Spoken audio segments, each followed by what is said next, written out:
In this video, you will learn why you should take notes, learn some note-taking tips, and learn some note-taking styles. Why should you take notes? By taking notes, you make a record of the information you think is important and that may be on the test. You can also look back at your notes when you are studying to remember key information that you wrote down. Handwriting notes is a kinesthetic way of keeping track of information. The physical act of writing will help you remember notes because you have to process what you hear and write it on the paper. Taking notes also helps with concentration and listening. In order to write good notes, you must be able to pay attention and listen effectively. If you are not able to concentrate or listen effectively, your notes may be incomplete. Taking notes in class is a good idea because your notes may contain information that is not found elsewhere.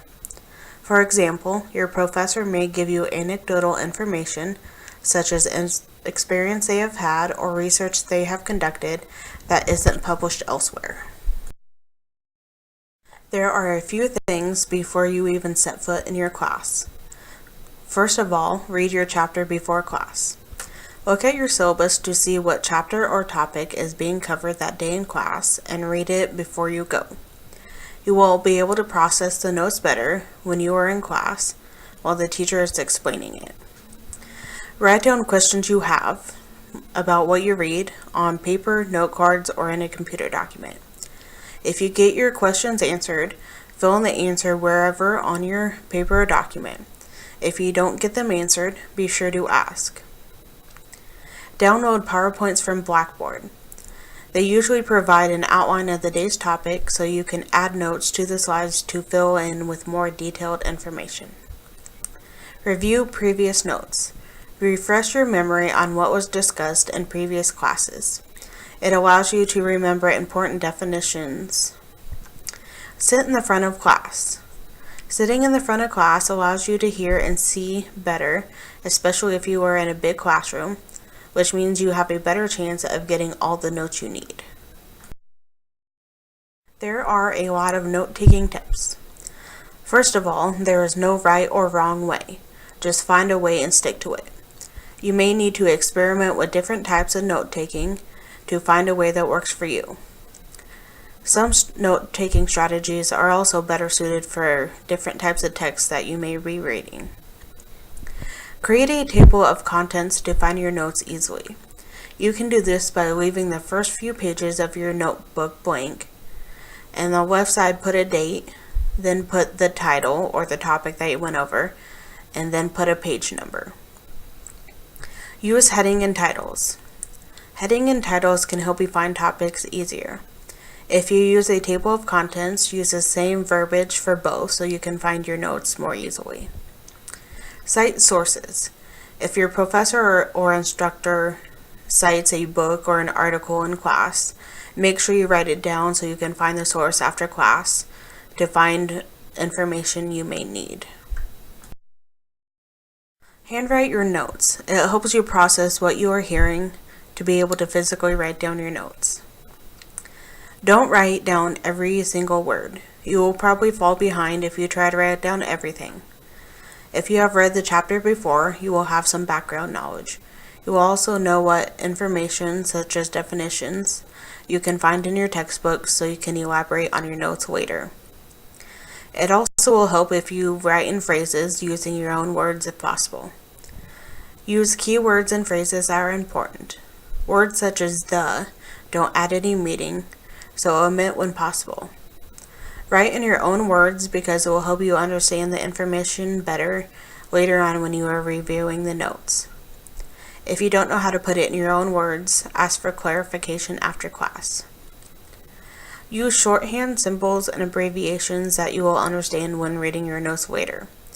You can create an index of your symbols, shorthand, and abbreviations that you commonly use throughout your notes. Start each lecture on a new page. Make sure you write your topics and a date on the top of the page as well. Starting a new page allows you to separate topics from different lectures.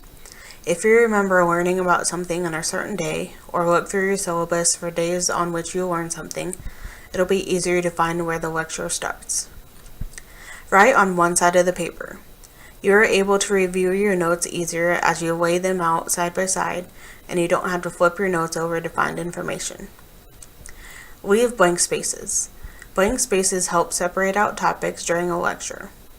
It allows you to go back and add notes if you missed or needed to clarify something. Listen for verbal cues. Introductory remarks can give an overview of key ideas. An example of a signpost is the four main aspects are repetition, phonological cues such as voice emphasis, change in volume, speed, emotion, or emphasis, or final remarks or a summary. You can also watch for nonverbal cues such as facial expressions and hand and body signals. There are several things you can do after class to help you retain the information you learned in class. Read through your notes. Make sure they are legible, fix any spelling errors, and write out any abbreviations if necessary. Fill in any missing information, such as the elaboration from the text that helps clarify your notes. Code your notes. Use colors and symbols to mark different aspects of your notes. This could include highlighting vocabulary or putting a star by main points. Note what needs clarification. If you have questions about something, use code to make sure that you ask about it later. Summarize your notes. Find some space, such as on the bottom or back of a page, to write a summary of the notes on that page. You could also do this at the end of each lecture. Compare notes. Compare your notes with another person in class to see who has a more detailed or accurate notes.